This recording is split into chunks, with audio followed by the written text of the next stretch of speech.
and welcome to our annual Literacy Night. I'm Mrs. McLeod, the principal here at Medulla Elementary. It's exciting to walk classrooms and see our students who are on campus learning, and to also view our students who are online. Our teachers have worked hard to put together some exciting activities and tips for you to use at home. We're looking forward to next year when you all can possibly enjoy being on our campus again. Until then, here's Miss Martin. Good evening, Medulla families. Thank you so much for joining us this evening.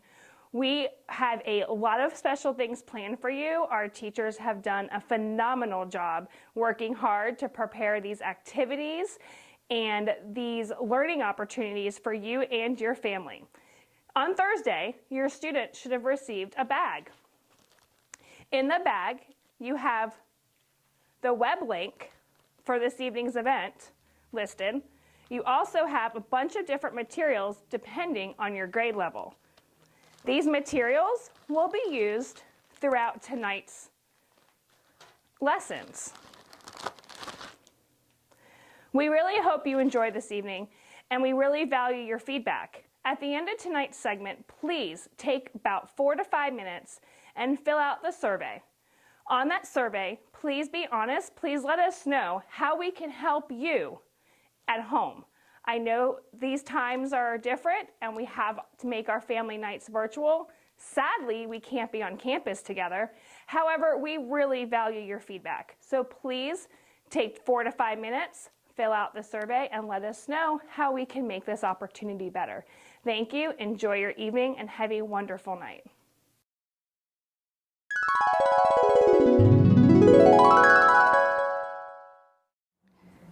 Good evening, families. I'm Miss Kovac from kindergarten, and this is Miss Kaiser. And we're here today to talk about print awareness.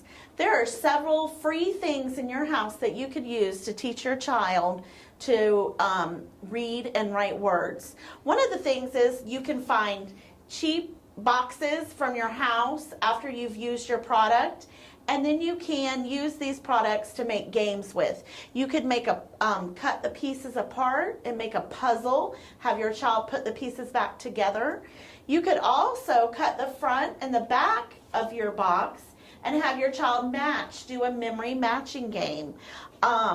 You also can sort the boxes by product, size, shape, favorite cereals. You could cut the panels and talk about the nutritional information from the cereal boxes. You could also take each box and have your child find the letters in their name and cut the letters out and paste them onto a paper, or they could do their sight words, or they could do family member names. But these are just a few suggestions to help your child be a better reader and writer. Thank you. Hello, this is Miss Kaiser again with Miss Kovac. and I'm here to show you how to make word family booklets, something that you can do at home. It's an easy DIY project. The materials you'll need are construction paper. It can be colored paper, it can be white paper, any paper you have at home. A stapler. If you don't have a stapler, you can use glue. This is just something that you can use, anything that you have at home.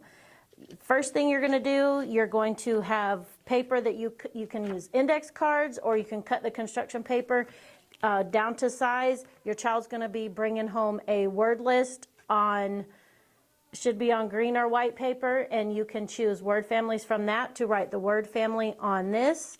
You'll cut the construction paper to little squares, and you can glue or staple the pages to the index cards or your smaller cut paper, whatever you have at home. And then you can talk to your child about the beginning sounds of words, and they can pick a sound or to write a letter on their card. And then you will have a word family flip book like this.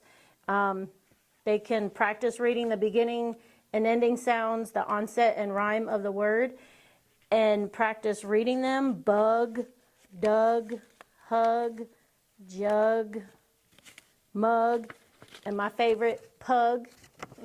And after you make a set of these, you can make as many as you want, have your child practice them at home.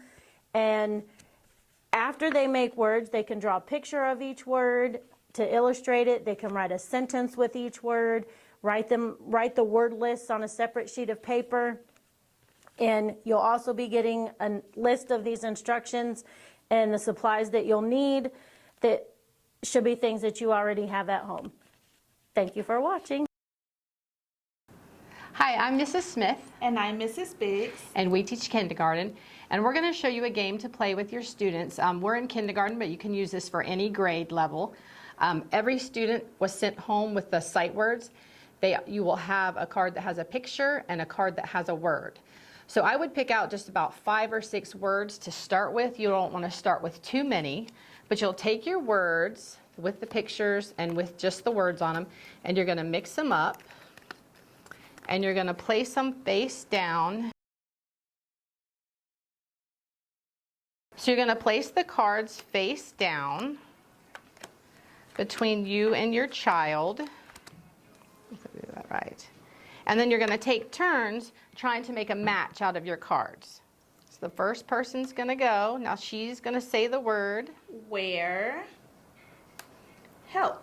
And it's really important to make sure that your child does say the word. If they can't say the word, then they have to leave the card. So that is not a match.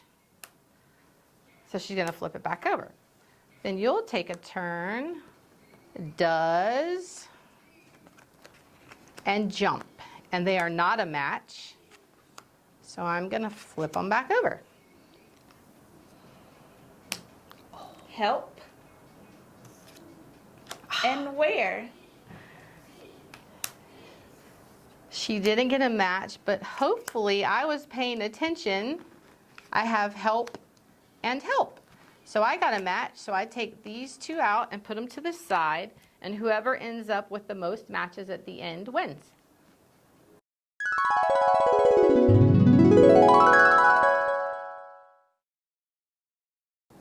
Hi, my name is Jill Smith. I'm one of the first grade teachers on our team at Medulla Elementary. I want to give you something that you can use at home with your child to help reinforce their learning with their reading and their writing together. One of our expectations in first grade is for a child to be able to read a text and then be able to write 3 details about that text. Now remember, your child is used to this format. We use this format in our classroom. We've done it with homework before. But remember that your child may not be quite ready to read this on your own. If you would like to read it with your child, or maybe have them read part of it and then you read part of it, or read it together to help your child out, that is always a good idea. In the story, we're going to be giving you a packet. In that packet, you're going to be having several stories. This is one of them, In the Ocean. We have another one that's going to be in your packet, Mammals. There's one about George Washington. There is another one about Water Ahead. And the last one that will be in your packet is called Fall Picking. These are all on first grade levels. These are stories that your child should be able to read on their own. But again, they may need assistance. What your child is going to do, of course, is read the story, and then they're going to decide what is that main topic, what is the story mainly about. If I use In the Ocean as one of our sources, it says there are a lot of different plants and animals that live in the sea. 70% of the world is water, so there is a lot of room for these living things. The sea has thousands of animal species. It also has a lot of plant life too. Animals and plants aren't the only things that can be found in the ocean. People like to swim in the ocean. Since people can't breathe in the water, they stay close to the surface or use tools to help them breathe. So then with your child, you should look through this and say, what is this story mainly about? Well, it just so happens in this story that your main topic is the very first sentence. There are lots of different plants and animals that live in the ocean. That would be your main topic. So you are going to have an organizer. This is called an organizer, and we use this as a rough draft to write our paragraph when we're done with it. So at the bottom, you would use that first sentence. there are a lot of different plants and animals that live in the sea. You would write that right down here on the main topic. Then to use that to build, you would find 3 details. Now, one thing that first graders tend to do is they think a lot of times just about anything in the story is a detail, but it's not. It's something that builds on. You're going from this point to this point with your details to try and find those details that go with the story. So you may go back after you've decided what the main topic is, you may go back and look through the story and find some details that you feel are relevant. One of the things you could put in the sea is that it has a lot of plant life in it. That would be a good detail to put in there. That people like to swim in the ocean too. Another one could be about that there is a lot of room in the ocean for lots of living things. So after you put your details and your main topic, then you're ready. You're going to be given in your packet also some paper that looks like this. We call this storybook paper because they can write their story here and they can draw a picture that goes with it right up here. So on their storybook paper, they're going to take what is on their organizer and transfer it over onto their writing paper. Now, I always tell the kids that when you first start writing, you need to, a new paragraph, you need to indent. So, just kind of tell them to start over a little bit, but that's the only line they're going to indent on. Don't try and, squish everything in. If they don't have enough room for the word, to come down here. And if they finish the sentence in the middle of the line, they can go on and can start with the next line. These are just something that a lot of first graders need to get used to doing because they're first-time writers. So these are things that we're working on in the classroom. You're going to take this main topic and you're going to transfer that along with your details over to this. So your first thing you might want to write is, there are lots of different plants and animals that live in the sea. There's your main topic. Then after that, you're going to want to go ahead and write the other 3 choices that you have chosen that go with that main topic. Then go back over it, read it. Make sure your child is using punctuation. That's something I've taught first grade for so long, but I've been told that even in the upper grades, children don't always put their punctuation. So this is something they need to really get down pat in first grade. Make sure they have that punctuation. Tell them why they need that punctuation. Make sure it starts with a capital. Tell them, why it starts with a capital. That's the beginning of your sentence. It always begins with a capital. Make sure they're doing their best handwriting. I've got a lot of really very neat handwriters in my classroom. I have some that need to work on it too. That's okay. That's what we're here for. So go ahead and make sure as they're writing that, go over that, say, does that H, is it supposed to be that small? It doesn't have that, that high stick that comes up, that G, it comes down underneath. Just all those little things. But the main thing we're looking for in this is for them to understand the process. So go back, reread it, have your child read it to them, and then think about that picture. Yeah, you might think the picture's not a big deal, but the picture really is a big deal. Because when they draw that picture, that's showing that they understand about what they're writing and what they've read, that it goes together. What they're writing needs to match their picture, or what their picture actually needs to match their writing. So that picture is important. The more details they put in that picture, that shows you the more understanding they have of what they've written. So this is what we're doing. You will be getting this home, or you should actually have it by now. So you will have this. This is not something that needs to be turned back in, but this is just a technique that you can use to help your child become a better reader and a better writer.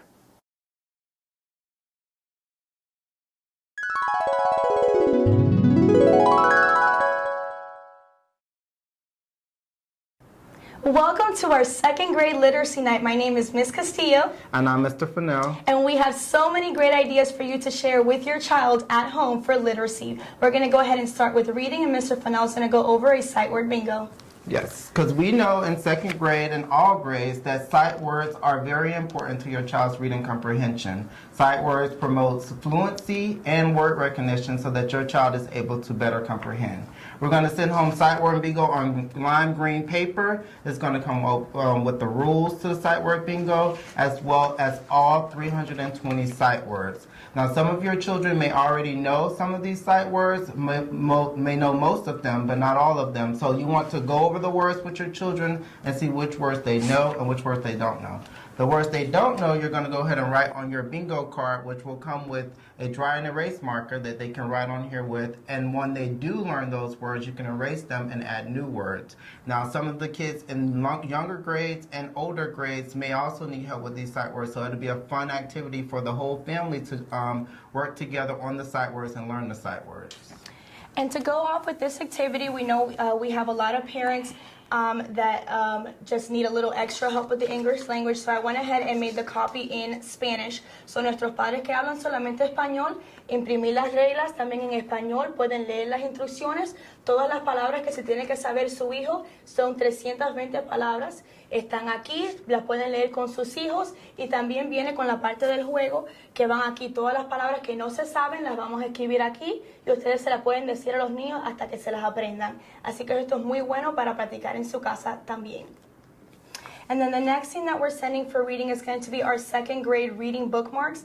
Now in second grade, we absolutely love these bookmarks because you can go down a level if needed, and we can also increase it for students that are ready to be reading chapter books or that have siblings that are in older grades. Now this is actually broken up into 3 parts.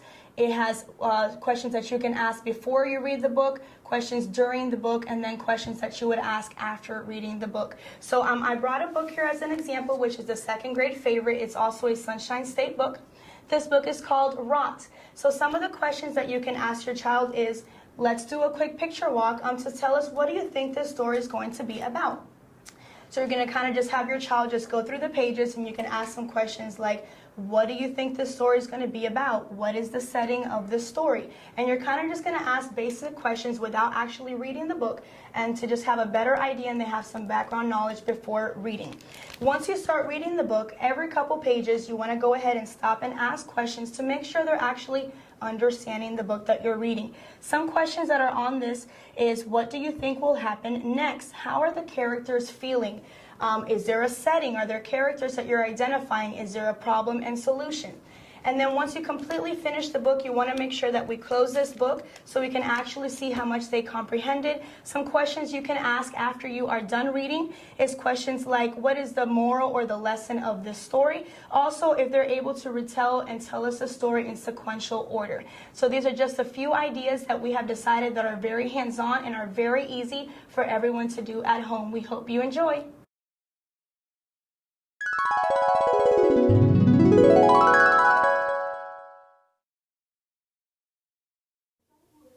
Hello families, my name is Miss Thomas. I'm a VE teacher here at Medulla Elementary. I teach grades K through 2.